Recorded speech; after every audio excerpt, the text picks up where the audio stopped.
You're listening to the Residential Movement, where the focus is on making in-home dental care normal instead of novel or niche.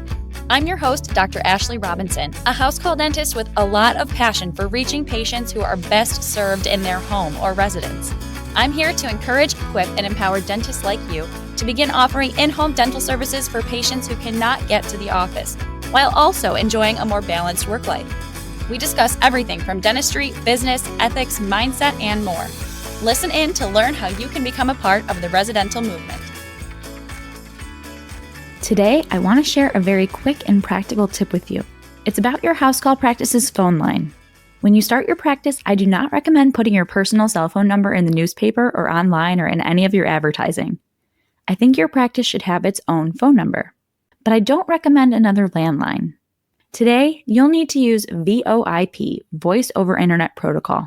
It's basically an internet phone number.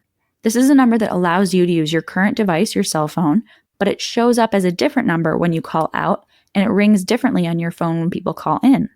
Another benefit to VoIP is that your remote assistant can answer calls on this number as well. All they need to do is download the app onto their smartphone.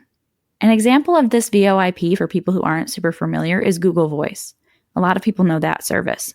This is the first service that I had ever heard of, but the number that you get to use on Google Voice doesn't always appear to be local. At least it didn't years ago when I was getting started. Today, there are a lot of different VoIP providers. You'll need to make sure that you choose the software that is HIPAA-compliant.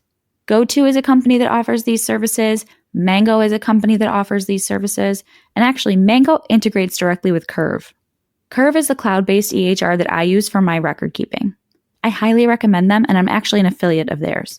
If you visit residentialmovement.com/curve and sign up for a demo with them there, you'll be able to secure a great intro rate. So if you use Curve, you may as well use Mango too. Another benefit of VoIP is that you can track statistics about phone usage. You can see during which time of day people are calling the most. You can see how many calls have gotten missed. You can even listen to phone calls for quality assurance. You can also make different dial plans.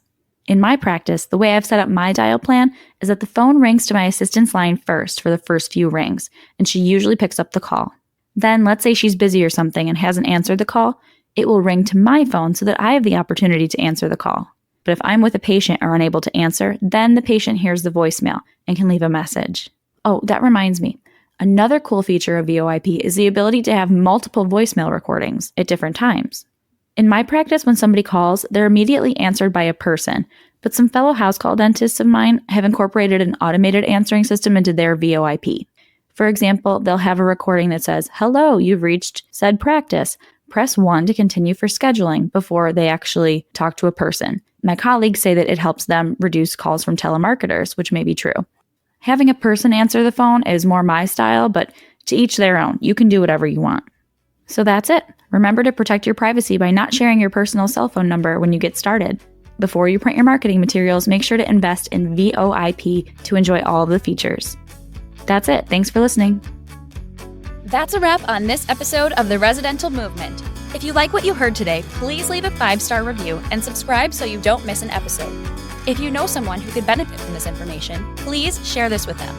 All of these actions help fuel the residential movement. Visit residentialmovement.com for show notes and for access to any links referenced in this episode. Thanks again for listening, Doc. Keep up the good work.